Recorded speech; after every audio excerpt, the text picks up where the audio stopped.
అండి, welcome to Banu designers. Customer material తీసుకొచ్చి ఈ మోడల్లో స్టిచ్చింగ్ చేయమన్నారు.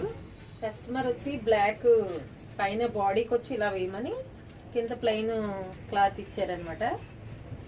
ప్లెయిన్ లో ఇలాగా 3 లేయర్స్ రెఫిల్స్ పెట్టమన్నారు. పైన బాడీ ఇలాగా పైన అది బాడీ వేయడం వల్ల లుక్ వచ్చింది అనమాట. ఫ్రాక్ బాగా బాడీకి లుక్ వచ్చింది. హ్యాండ్ వచ్చి ఇలా పెట్టాము. హ్యాండ్ ఇలా ఎలాస్టిక్ వచ్చి చిన్న పఫ్ హ్యాండ్ లా అనమాట. ఫ్రంట్ కూడా చిన్న ప్రిల్స్ ఇమ్మన్నారు. బ్యాక్ జిప్ ఇచ్చాము. అలాగే కస్టమర్ కప్స్ కూడా పెట్టమన్నారు. కప్స్ కూడా పెట్టాము.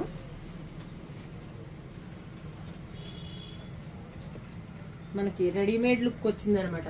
ఫ్రాక్ అంతా అవుట్పుట్ అంతా రెడీమేడ్ లుక్ వచ్చింది. అవుట్పుట్ వచ్చి ఇలా ఉంది.